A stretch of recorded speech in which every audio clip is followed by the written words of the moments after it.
Here we go, another recap. Temple here with Slide United, driver of the Slide United S14 here, and it's time for a round 4 recap. So start from the very top. Goals, always gotta have goals when you're approaching the round. So our goals are very simple. 1, don't catch on fire. 2, I have plenty of tires left over from season predictions, so no holding back on practice, except for Nitrous. 3, qualify the first time. Don't go to knockout qualifying second time. Doesn't matter what the score is. Get a score, do it the first time, and those are the 3 goals right there. Now, there was a secondary goal, and this is more of a personal goal. I want to beat David Peoples in the points. So that means that I need to make it to the top 16 since he blew his motor and wasn't going to make it out there. But that's secondary, not part of the primary 3 goals. Don't catch on fire, all the practice, and qualify the first time. So let's go to it. We were running turn 15-16 this round, which I drove 2 years ago, back before Chris Jackson was doing Pro-Am, when he would do his fun days at Sebring, and we do both turns. I've only done that in my Z, and man, was it just a blast. That course was so much fun. Now the Z doesn't really have the power to really make it, but hucking that thing onto turn 15 and praying to God you can make it all the way before you turn out into the concrete runoff area. Oh, what a blast. So I couldn't wait to do it in this car. So first practice. The biggest issue I was having on first practice was getting the run-up right.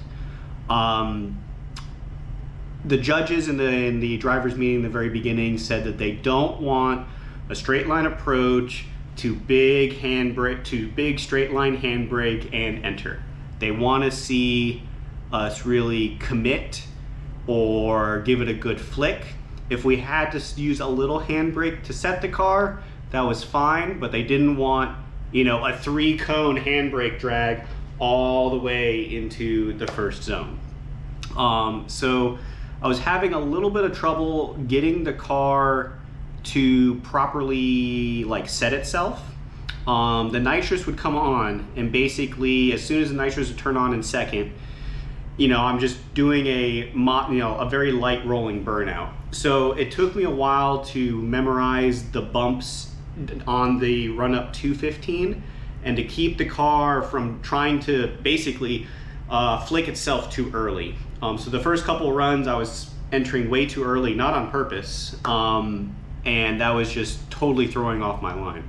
But once I kind of figured that out, we were pretty good. There was still a decent amount of handbrake pull, and I don't know if we really got dinged on it, but if I didn't flick it with the handbrake pull, the car didn't have enough.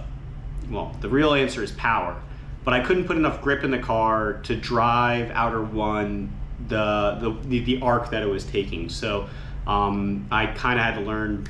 I had to kind of massage myself into starting in the beginning and then ending deep into the zone.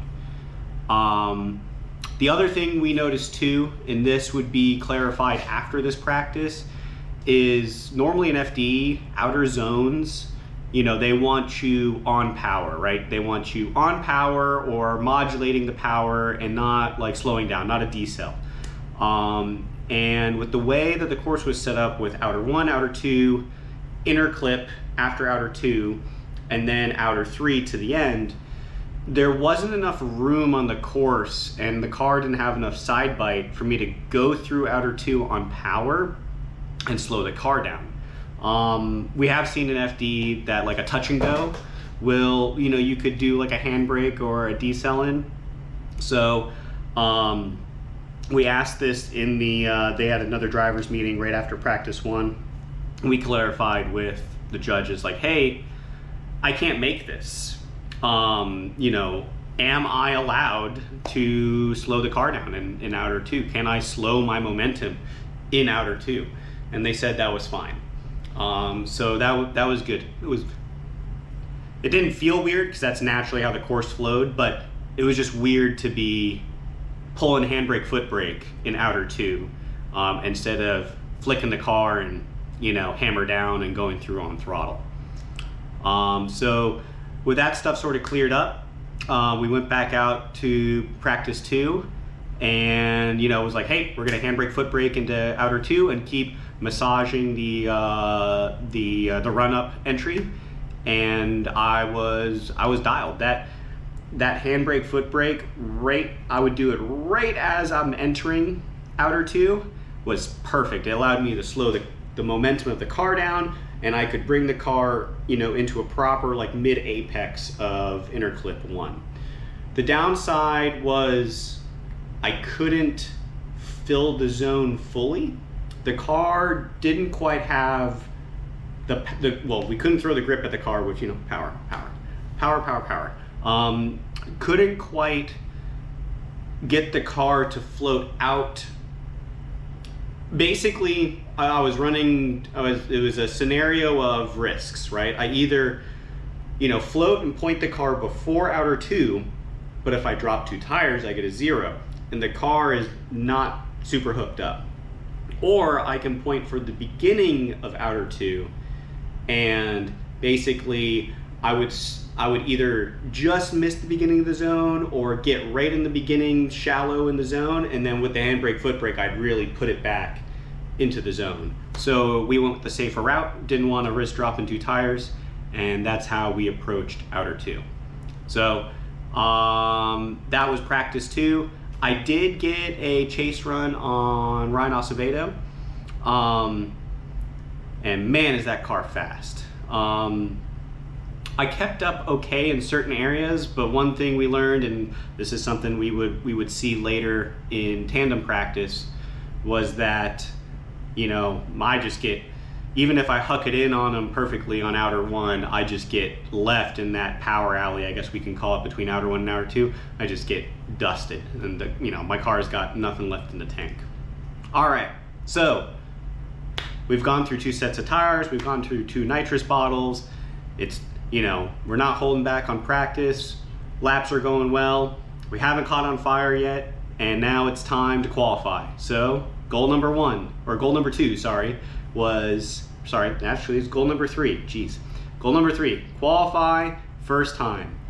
So went out to do my qualifying run, it's just like, I'm just gonna do what I've been doing all second practice. Not gonna throw it any harder, not gonna risk anything else, do what I've been doing, you know, do the robot.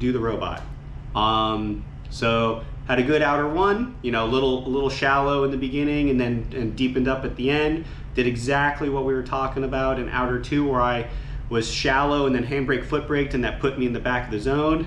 Nailed interclip 1, and as I transitioned to outer 3, I actually thought that I went 2 tires off in the beginning.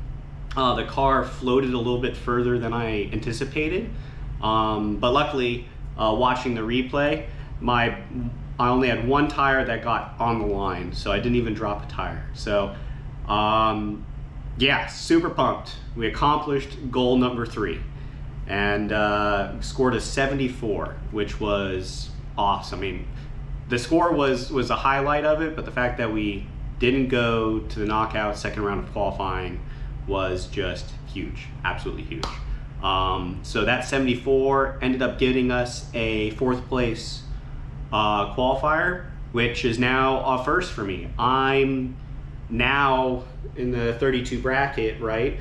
You got number 1 and number 4, and you got number 2 and number 3, or however style bracket you look at it. But basically, of the 4 corners, I'm one of the top qualifiers in those 4 corners, which means I'm gonna lead now all the way until the final 4, right? Because I'm 1 and 4 on my side, which means that whoever qualifies first, you know, that would be the first time that I would chase if I made it all the way that deep. But what, you know, this is new. I'm not chasing first. I'm leading first now.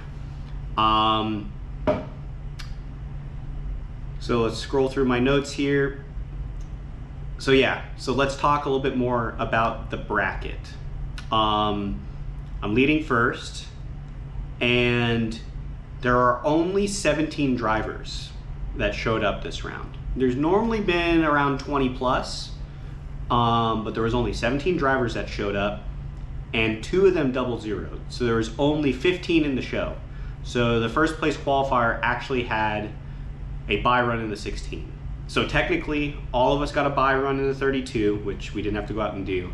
So it was only a 16 bracket, and first place qualifier was the only one with a bye run into the 8. So knowing that, we did some math, because my limiting factor is nitrous now, not tires, that we had enough nitrous to go all the way. What we didn't have enough nitrous for is if we went all the way and there's a one more time battle in there, that was going to be a problem. And we weren't exactly sure how we were going to handle that. We had a dumb idea of calling a 5-minute and swapping, bottles mid-run, but we weren't going to worry about that until we kind of got through practice and then, laid out game plans. In my bracket, I'll probably put up an image. In my corner of the bracket, there was me versus Daniel Coy, who's a Barra Supra guy, right? That's my 16 battle. And then below us in the bracket, in their 16 battle was Fellow and Paulo Moya. So those are the people I need to worry about until I get to the Final Four. And Final Four was pretty easy to kind of anticipate because Steven Tassinaro qualified first, and we pretty much anticipated that he was going to be the guy in Final Four. So anyways, let's focus on 16. Well, let's jump to tandem practice first. So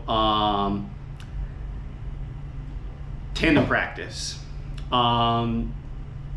Starting to do some chases now, and learned that the car gets bound up a little bit when you lead into inner one. However, you're not on that same lead line rhythm when you're chasing, whether that's more left foot brake or an early hand brake or something to unsettle the car to give you space during that transition time. And the car just gets super wound up, and it wants to either snap real hard and spin, or you really got to milk it and have like a much slower transition. So it kind of sucked that I couldn't just huck it into inner one and then immediately flick it on to their door in outer 3. So I needed to be super conscious as to my spacing, right? Because I didn't want to get taken to Gapplebee's, and that I was in the picture, at some point leading up to inner 1. So then that way, if they transitioned and took off, I wasn't at such a deficit and cutting so much line that it was going to hurt my chase. And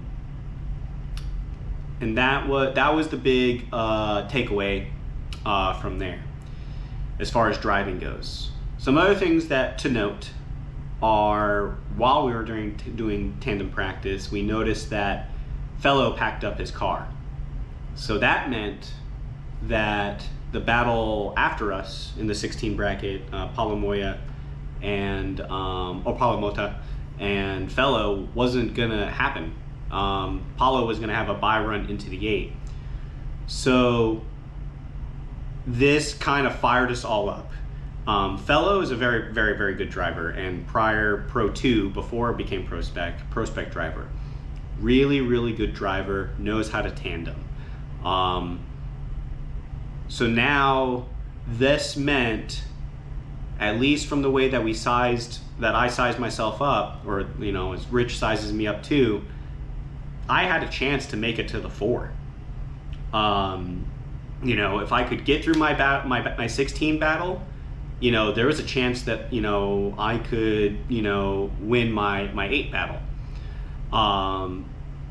So our focus was on 16, and then a secondary set of goals after 16 was over to win 8, because if I got through 8 and made it to 4, it didn't matter if I won 4 or not to go to the finals. This isn't FD.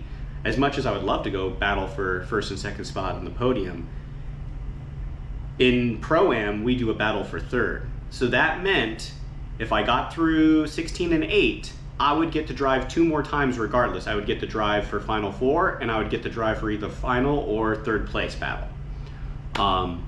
So finished up practice, reset up the car, and Daniel came walking over to our pits with a beer in hand. Was like, bro, what's up? What's going on, man? And he's like, this is the second power steering pump I've thrown today. I'm, sick of it and I need to change the setup. It's been a problem I've been dealing with for a long time, and I don't want to throw a third one, especially in a competition setting, instead of, practice where people are a little bit more cautious. So I'm bowing out. I was like, oh my God, I have a bye run into the 8. We got to redo a little bit of math. Total bummer. His car is super sick. That Barra Supra makes a lot of power, and he's able to run a lot of wheel speed out there. So when he was getting close to putting it together, the car was fast. He just couldn't seem to get the rhythm of the course, and was struggling to always consistently put it down.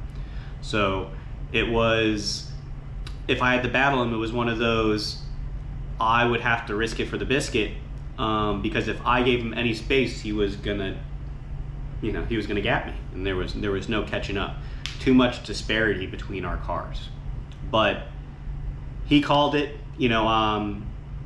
I want as much battle experience as I can get. Whether or not it's detrimental to me, the seat time is so valuable to me right now. So I was a little bummed I didn't get to battle him, but I was super pumped because we had a buy into the 8. So we went back over our nitrous consumption and realized that, hey, I believe per the rules, we technically just have to leave the line under power. We don't have to drift. This would save us a bottle of nitrous for a one more time battle if it were to happen. This would be huge, right? The last thing I want to do is have a one more time battle and win it, and have no nitrous for the finals, or no nitrous for third, or whatever the case is, right? So Rich and I went to the driver steward, who this round was actually Chris Jackson, and then even double checked with Noel, one of the judges, like, hey, per the rules, we just have to leave the line under power, right? We don't have to drift. And they confirmed yes. So kind of let all the track staff know, let everybody know, it's like, hey, for my 16 battle, I'm just gonna drive the course. All they asked me to do was to just not touch the zones and mess up any of the chalk. So, got the car all prepped, ready to go, got out there early and just kind of relaxed, try to, get in the zone, not get too pumped up, and waited for 16. It was my turn, and just kind of gave it the Queen's wave on the way through. So that was it. 16 was over. We're on to the 8. I'm now in territory I've never been in. I've never been past 16. First round was the only time I got to 16, and I got taken to school by Taylor Ray. So we're now in the 8, and we're now against Paulo Mota. So that's a S550 Mustang. I did chase him once in practice, and the car is just slightly faster than mine. But the Mustangs drive a little differently. They can be faster, but they also seem to drive, they can really throw angle and keep momentum, if that makes sense. Like if I throw a lot of angle with my Wisefab on this car, the car just slows down quite a bit, versus the Mustangs I've noticed, at least those 550s and whatnot, they'll throw a lot of angle but still maintain that kind of momentum. So I knew that this was going to be a tough battle. It was time to risk it for the biscuit. We also knew that in that one chase that I did behind him in Tandem Practice, he threw down a good run. It wasn't a 100-point qualifier by any means, but it was in the right places, doing predictable things at each points of the course, and the car was fast. but also it was 50-50 rolling the dice, because it was pretty inconsistent if he was going to do something weird or loop the car, or the car come out of drift. His consistency is not there. So, you know, luckily I'm taking this car completely apart for the off season to put a 6.2 and a dog box, and we'll go in, that'll be another video with all those other plans.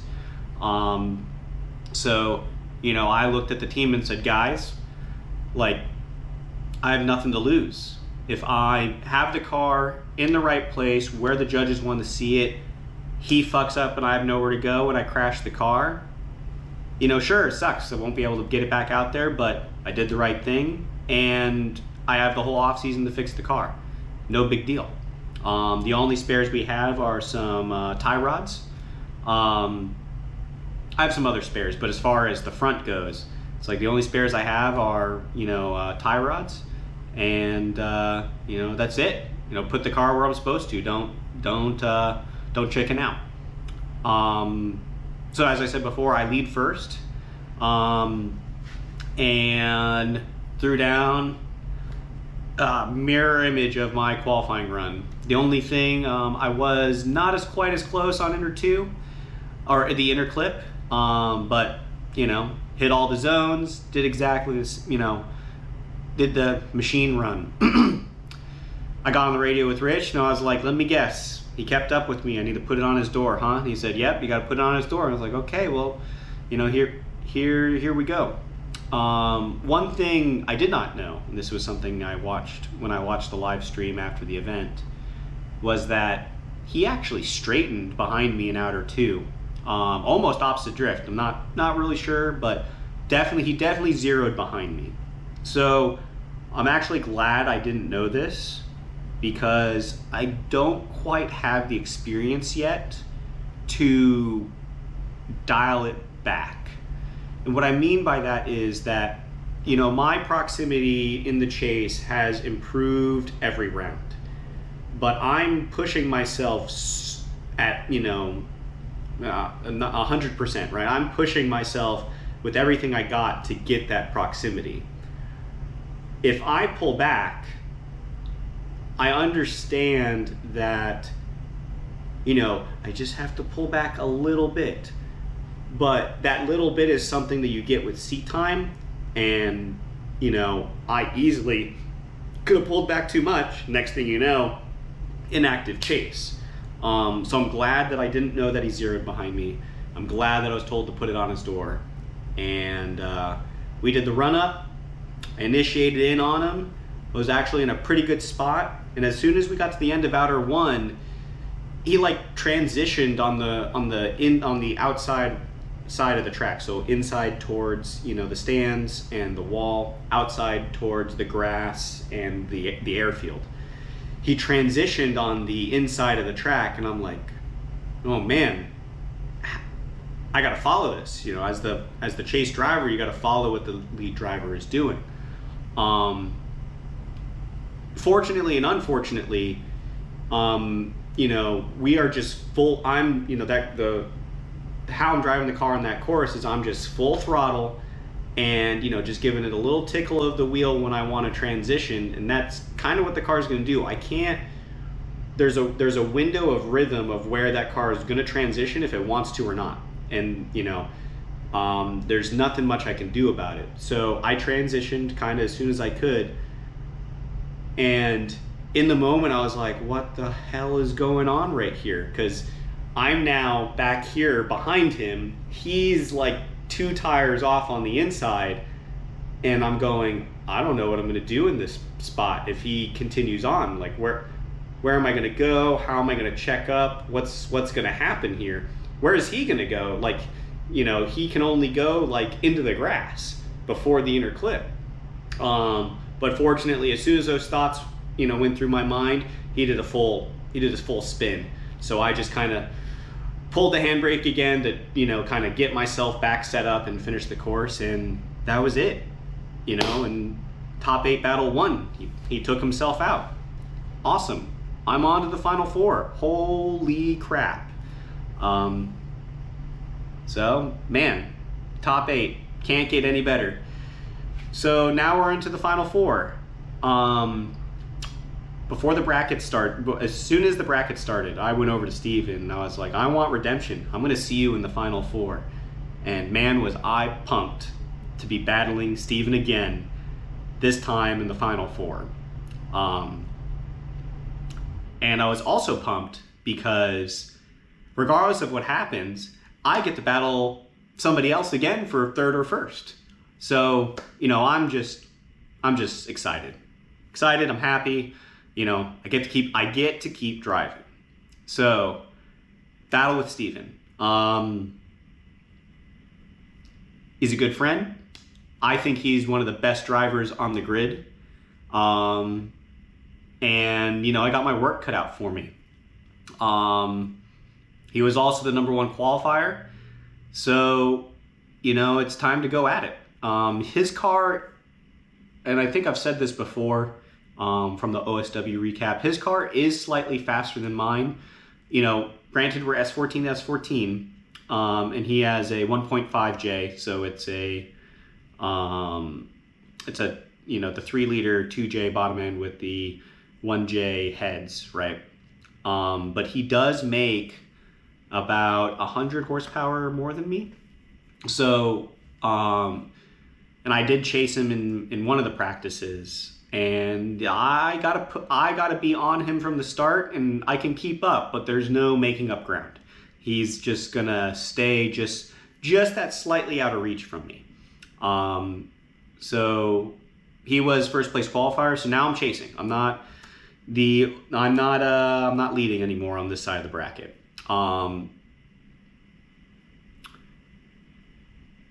Yeah, so time to chase. Threw it in on his door. I needed to be a little bit closer. And he kind of ran away a little bit from me in outer 2, and this was kind of something that's going to be, you know, the same thing that happens each time. But I was able to dive in on him, and unfortunately, I did get a little wound up in the chase and fell back on outer 3.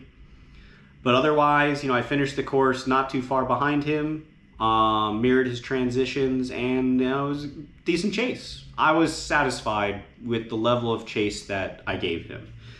The downside is I know Steven can chase me better than what I just did. So I was just going to do the same thing I did at OSW. Time to give a gangster lead, and come on, Steven, put it on my door, man. Give me another kiss. So that actually kind of bit me in the butt a little bit. I didn't do it intentionally, but it looks like that I initiated a little later than I normally do. Because I actually started deep on outer zone 1. And as soon as I got out there, I knew that I was in trouble. Because the car does not have enough forward drive to dig itself out of the zone. And as soon as my driver rear tire hit the rumble strips are painted over, right? So it's no longer asphalt, it's looser. I was just kind of like, okay, I'm on for the ride. I need to keep this together. So I did drop one tire in outer zone 1. And then as soon as I finished off the rumble strip, I dropped onto the concrete. And I was just kind of like, okay, well, I'm going to point the car as best I can at outer 2 and just kind of try to wrangle this back together. I didn't think at the time that I hit outer 2, but I hit the very, very end of it. The way that I had to take it to make sure I could keep the car in drift and not straightening, I wasn't able to slow the momentum down, so I completely biffed inner clip 1. But I was able to just put myself right back for a full outer 3 zone and finish off the run. He followed me everywhere I went, and, you know, didn't give me another door kiss, but basically put it on my door. And I knew that he won that battle just from my lead mistakes. There was no way that, you know, he was, you know, making anything as big of a mistake in the chase that I just had in the lead. So I knew I was going to third place. So we left the same bottle of nitrous and same tires on the car for third place instead of doing fresh everything. Mostly because we knew that we could get 5 laps out of a set of tires and out of a bottle of nitrous. So we were saving fresh nitrous and fresh bottles for one more times. So I just turned the car around, went right back out there, and waited to see who I was going to be battling for third place. On the other side of the bracket, the final 4 was Ryan Acevedo and Sasha. So there's a couple thoughts going on in my mind. I've chased Acevedo, and he has a monster of a car. As much as I would love to test my merit against him, I knew that was a losing battle. There was not much room for me to win that matchup. I would have to rely on him making a mistake, and let's face it, Ryan doesn't make that many mistakes. And then, of course, there was also Sasha. I've been wanting to battle Sasha since the beginning of the season. We both have S14s. We both have YSFAB front. We both are V8 powered. You know, it's car to car on paper is probably the closest mirror to my competition that I have. And not only do I think that he's a really good driver, watching him drive last year, but I think it's the closest car-to-car comparison that now I can measure driver to driver to. You know, sure, I'm a 4.8 and he has a 5.3. I'm running a 125 a shot of nitrous and he's running a 75 shot of nitrous. But there's really only a, you know, call it 50, 60, you know, horsepower gap between the cars. The only other thing that did make it a little different for this round was we built the 437, you know, rear diff now. I know that Sasha's still running stock S14 axles and stock diff. So he's got a 4.08 diff in there, which means he has more wheel speed. Now, depending on power, tire pressure, tire composition, and all that other stuff, it could be a moot point. But who knows? You know, it was time to see if I could, you know, see if I could get that battle and actually finally battle him and see how I measured up to him. The battle actually went one more time, so it's just kind of that, man, I gotta keep waiting out here in grid to see who I get to fight. So the one more time went, and sure enough, Acevedo got the win, so I was battling Sasha. So I was like, yes, sweet, this is awesome. What was also cool too is I was on the radio with Rich, and I was like, hey Rich, let me know if he puts on fresh tires. Just something for us to be aware of, because we're on used tires and a used bottle of nitrous. We're curious as to what he did. He went to the pit, he checked his tires, and drove right back out. So we're both on used tires. You know, he's probably on a used bottle of nitrous as well. I mean, he's shooting a lot less than me. He was the number 3 qualifier, so I'll be, you know, chasing first. And in this instance, I want to chase first. I know how well he can drive. I know that he can chase.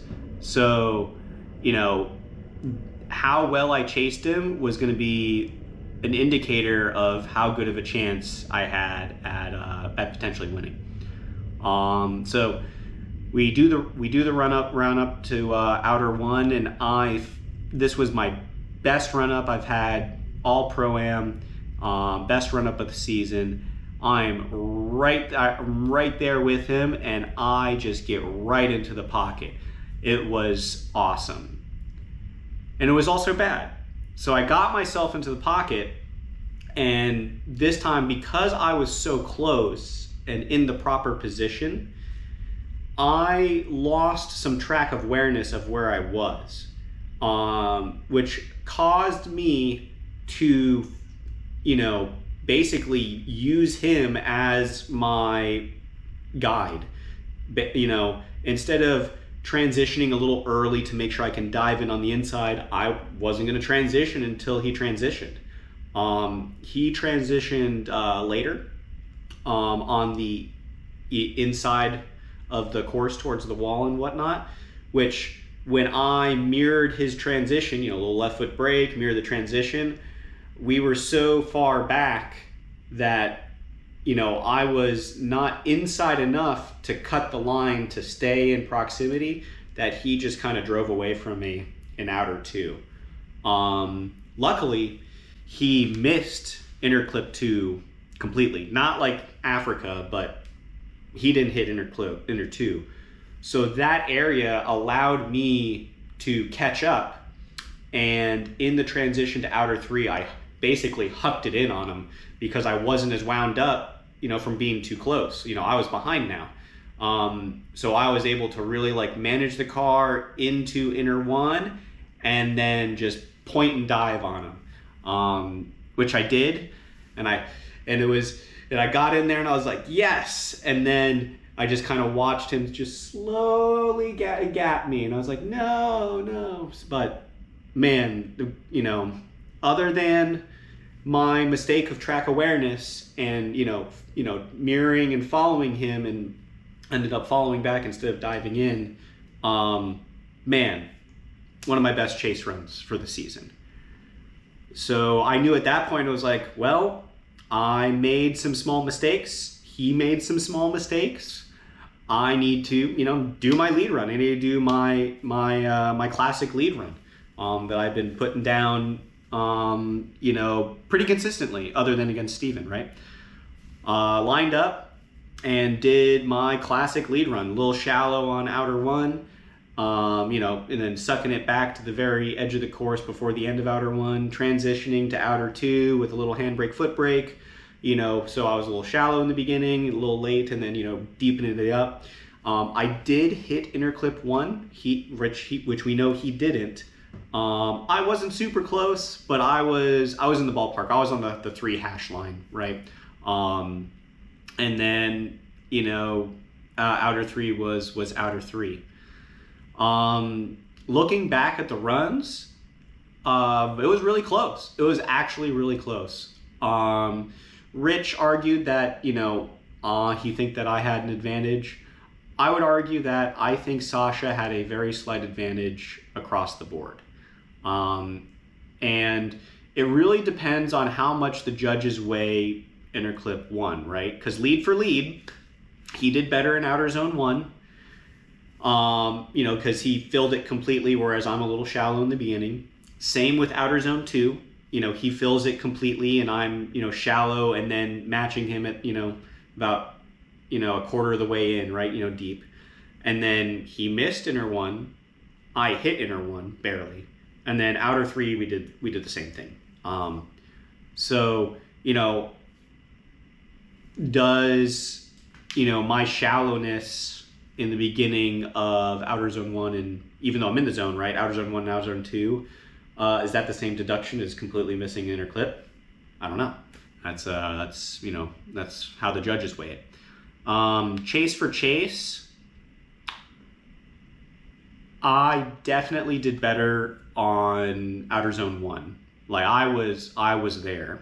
And watching the live stream back, you can't really tell, but he definitely bobbled on his chase entry.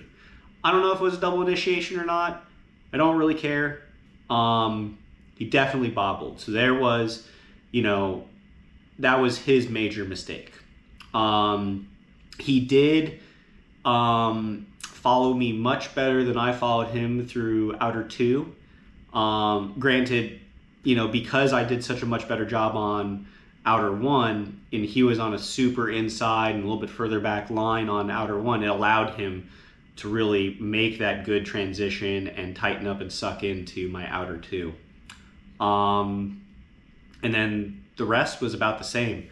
The way that we followed each other through inner 1 and the way that we followed each other through outer 3, you know, apples to apples, you know, pretty much no big major difference. But that was that. The judges gave him the win. I was still super satisfied, super pumped.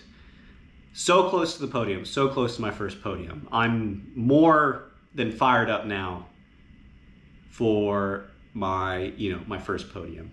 So 4th place, hell yeah. So let's go back over the goals. The original goals were, don't catch on fire. I didn't catch on fire. No holding back on the amount of practice. We didn't hold back. There was definitely a little downtime that we didn't maximize in practice, but I would argue that rushing to change tires and nitrous and fuel to keep practicing would have been detrimental. So we maximized and didn't hold back on practice. So check. We qualified the first time, and we hit our secondary goal right off the bat from qualifying, the first time. We were number 4 qualifier, had a bye into the 16, made it to the 16 bracket, beat Peoples. From there, the rest was gravy. Making it to the Final 4, winning some battles, having some close battles. Wasn't that close to my battle against Steven wasn't that close, because of my major mistakes in the lead, but it wasn't I didn't zero myself out. I didn't go 2 tires off. I didn't go 3 tires off. I didn't, completely, miss it, like biff it onto some weird part of the course. It was a legit battle. And then, really wrung it together and had an amazing battle with Sasha. Sasha came over to my pits after he went out there for the 3rd place trophy and the champagne and the donuts and whatnot. It was like, hey man, that was a really exciting battle. I've been watching you from a distance all year, and I was pretty excited to see what you got, and we're gonna do some more driving next year. And I was pretty pumped for him to come over and tell me that, especially since I just told you, I've been wanting to battle Sasha since the beginning of the season. So I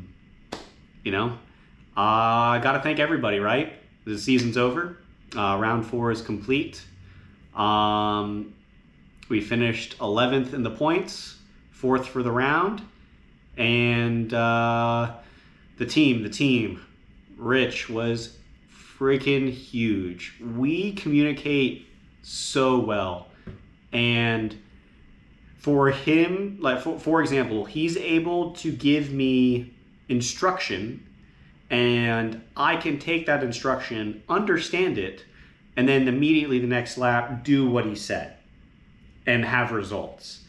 That happened the whole year long. Now granted, progress per round is different, but this round specifically, when we decided, hey, transition a little later here, hey, do your decel here, do your decel this way, point here, like just going out there and doing it the next lap and being like, or him communicating and I agreeing and then us doing it, huge.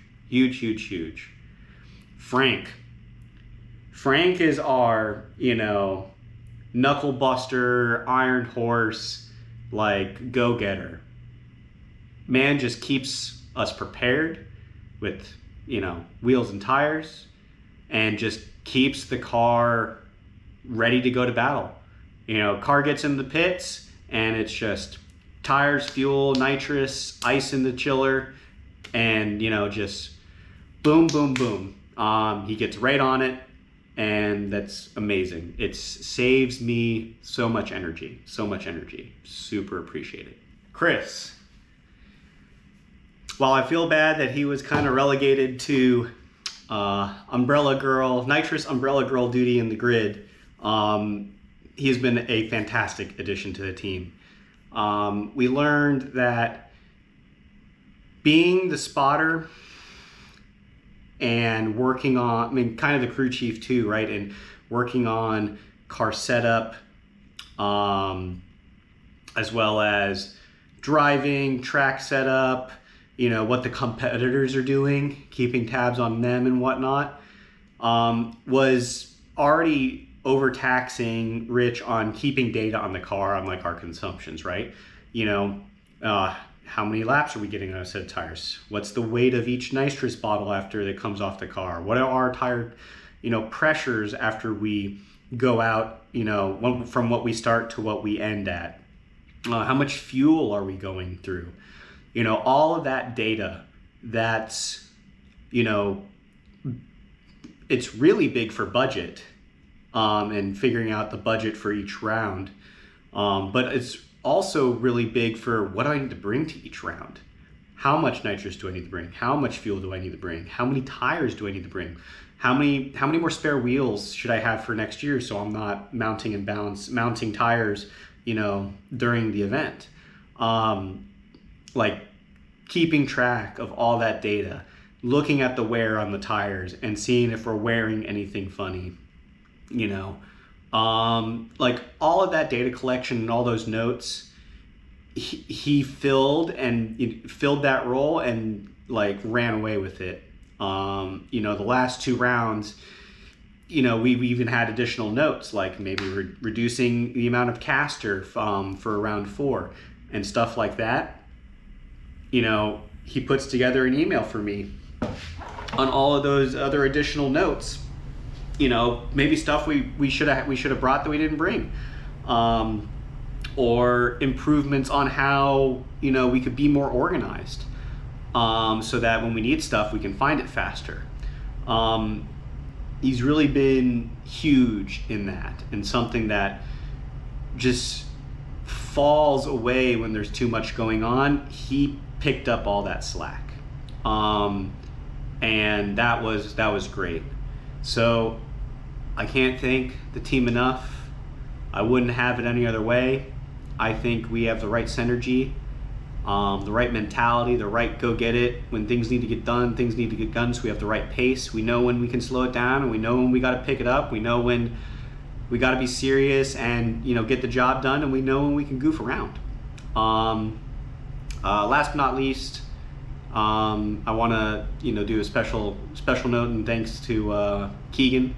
Many of you know him, OG drifter, but I would not have been able to really have the knowledge that I have as far as tuning and diagnosing and all that kind of stuff around the LS package if it wasn't for him. Which allowed me to, like in round 3, allowed me to diagnose the car super quick, or know what my issues were going to be or my limiting factors. He was super fundamental in the wheel speed calculations, and understanding and learning that a course is going to like a certain amount of wheel speed, and now you're just dialing in the grip and kind of what different wheel speeds do and where things are nicer. So I got to make sure I shout him out for that, and that's been huge for this year. So that's it for 2023. Can't wait for 2024. I need and I want to keep riding this wave. I want to keep going up. I want to keep growing. I want to keep improving, and I want to get on that podium, and I want to see what I can achieve. I want to see what our team and program can grow and achieve and become to, right? I want to keep reaching. I want to keep riding this wave, and shoot for the stars, land on the moon. This is Temple. See you in 2024. I'm more curious. All right, finally. If Ryan saw the tire drop possibly in that first initiation and was like, oh, I got this. I'm going to slow it down a little bit, give him space. But we got them switching sides. Ryan Acevedo in the lead. Steven in the chase. Yeah. The battle for first and second. Thank you, 4-8, for making it through this year.